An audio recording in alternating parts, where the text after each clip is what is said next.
that fish, one bait right there, dude. One individual, he got it, he got the bait. I'm watching it track one bait across the surface. Those are the hardest fish to catch, oh my gosh.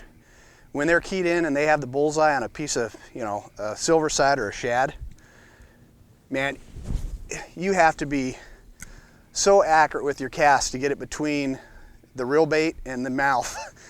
Unless you're throwing, you know, like I said, that's why I built these small baits. Because if they're gonna make a mistake and eat something that they're chewing on, they're gonna chew that little 2.5. Okay, the real key on this bait, you know, it's so small. The way I built it doesn't have a bill or anything, so adjusting the height level in the water column is controlled by the speed of your reel and the rod position. So when you throw a bait out like this, you want to throw it out as far as you can, and right when it hits the water, if you want to V-wake it, right when it hits the water, start your reel with the high rod tip until that lure gets up to the surface. Once it hits the surface where you want it, speed up your reel and drop your rod tip, and that'll keep that V-wake going across the surface. And sometimes that's the biggest key on getting these fish to commit, is you have to have a true V-wake coming across. There's going to be other times where they run it down about a foot or so, or even 10 foot, or maybe today we might catch them out of 60 foot of water. It's just time letting the bait fall and then making the right cast and adjusting the speed of the reel to the position of your rod tip. Like I said, I'll throw it out, I'll start off high, and then I'll speed up the reel and I'll drop it down and keep that rod tip right at the top of the water and keep that reel going, and I'll get a true top water V-wake with these little 2.5s.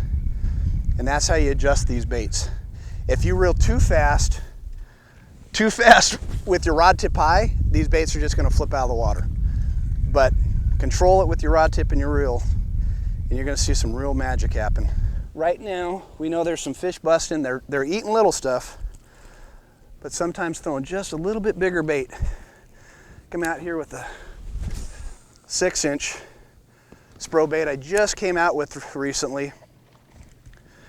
And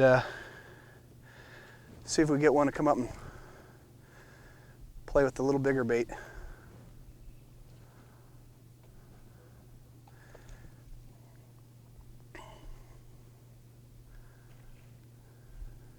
They are so keen on the small stuff. But just like with the 8-inch, you know, when you start picking out your baits and stuff, a lot of guys work baits way too fast for certain techniques. The 2.5 and the V-wake, that's money. That's a proven technique that's been going on since the 80s. When you go with the swim baits, unless it is a full-on swim bait bite, and you'll know, ooh, one ticked it. One come up and played. When you get on a swim bait bite, you'd be surprised. The slower you work a swim bait, the percentages of you getting a fish to hit is going to increase. And you'll know when it's quicker. You know when that bite's a lot quicker, because what's going to happen is you're going to throw out, you're not even going to be able to turn your reel handle.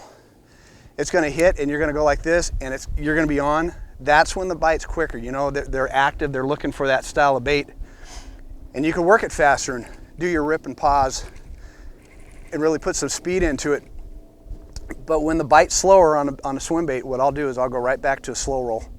And with the 6-inch too, the bait's small enough where the energy you have to put into it to do a directional change, it's not like the big bait, the 8-inch with the big bait rod, where you're really ripping that thing to do a good 180. On a little 6-inch, a snap like this will actually turn that bait around. A snap like this will turn the 4-inch shad around, and a snap like this will do the 2.5. So, you know, proportionally, you got to figure out the size of the bait you're working, how it really runs in the water column, creating that, you know, the realism part of the bait you're trying to fish. And you do the same movements that fish would do in real life. And if you do that, like I said, those are the key things that I try to really pay attention to in catching these fish. I don't do anything crazy. I just try to create as natural environments, and natural angles where fish will be pushed up and pocketed into something where it creates a funnel. And like I said, when I do directional changes, they're usually against something. That's usually the best time to do it. Like this swim bait, we're gonna come up here and we're gonna get around the outside of this point. We're gonna throw out into open water and bring it up into some of these cuts. And if you're gonna get a hit, that's usually where it'll happen. This is this is getting close to the one cast concept. I preach a lot. If you take your time and take one cast on the right structure or cover, that's all it usually takes. That's really the key on becoming proficient.